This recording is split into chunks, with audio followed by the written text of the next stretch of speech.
When my father left school, he went to Reading Agricultural College. After doing his training in the early 20s, he decided that he might use his agricultural knowledge to try his luck in Australia, and he went by boat.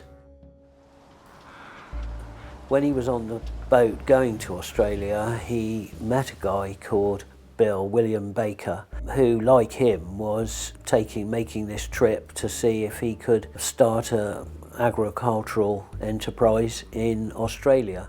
So the two of them sort of teamed up. When they got to Brisbane, they ended up going to work initially for a big sheep farmer called Mr. Bunny, who ran many thousands of sheep in southern Queensland. They worked for him for the best part of 12 months and became very friendly with the family. Mr. Bunny had masses of hectares of land, and he said to Bill and my father if they wanted to develop part of this land on the edge of his ranch, he was quite happy to let them do that. When they first got the land from Mr. Bunny, it was a fairly sort of like little rift valleys with hills going up each side. Ideal for growing bananas, but they were literally covered in trees and shrub, etc. And all that had to be cleared before they could actually start creating a plantation. This was done with the help, in fact, of convicts who were loaned to them by the Australian government in their parole sort of period. And they were extremely helpful because the work was arduous, hard, dirty, and hours were long, and at certain times of the year you were looking at 120 degrees in the sun. So it was that you needed to rustle up some manpower.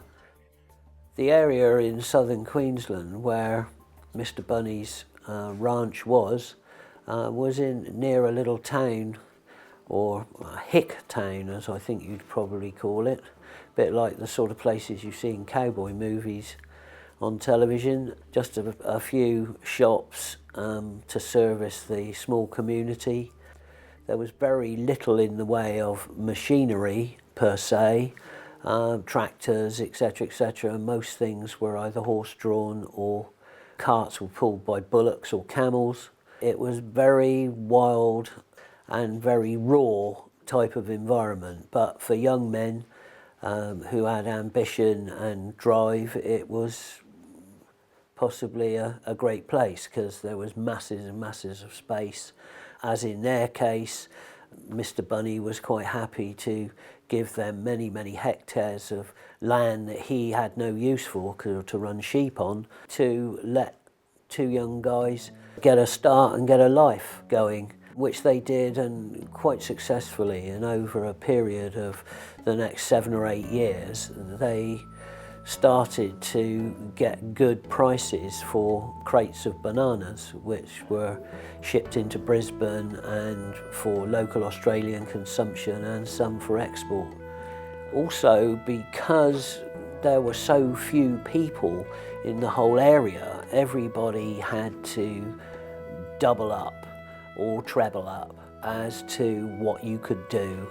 Whatever skills you happen to have, they were absolutely vital in that community to make the community work. So somebody like my father, who was quite good at cutting hair, so lots of the guys came to have their hair cut by him, and even some of the ladies. His other thing was he was very good with animals, and snakes were one of his specialities. And in that part of the world there are a lot of not only constricting snakes but a lot of very dangerous poisonous snakes, and my father had a particular way and wasn't frightened at all by handling snakes and knew how to handle them.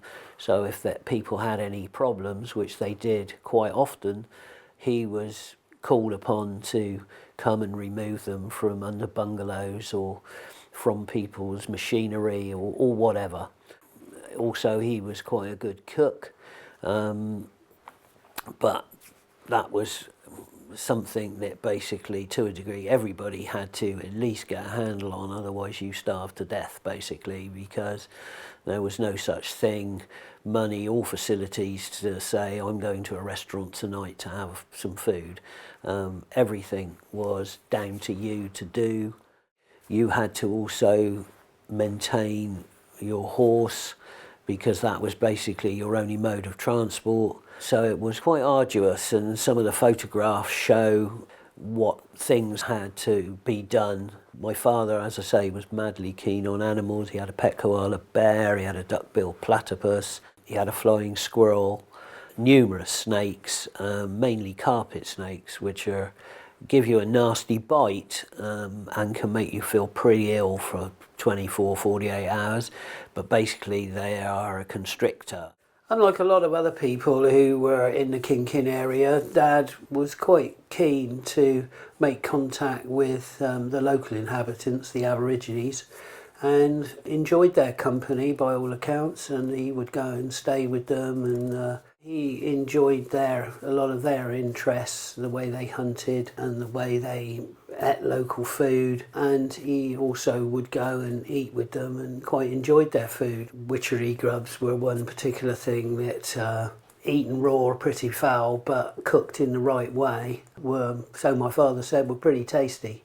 As far as their recreational time was concerned, there was very little, because they basically worked through most seasons except in torrential rain or incredible heat. They worked basically from first light until it was dark. So when you'd done anything up to a 16, 17, 18 hour day, there wasn't a lot of energy left for anything other than a wash and go to sleep, to try and recoup for the next day's efforts.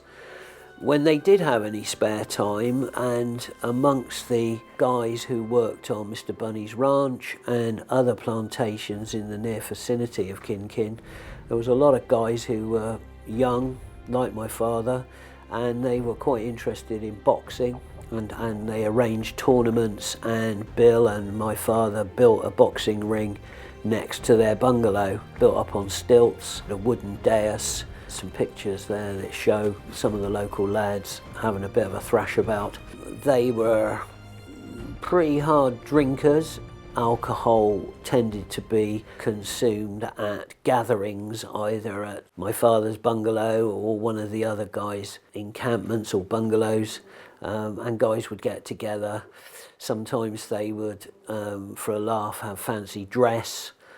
They would just dress up in anything that they could find that was weird or wonderful, and the ladies in the local area would be invited, and it would be a general sort of hoolie.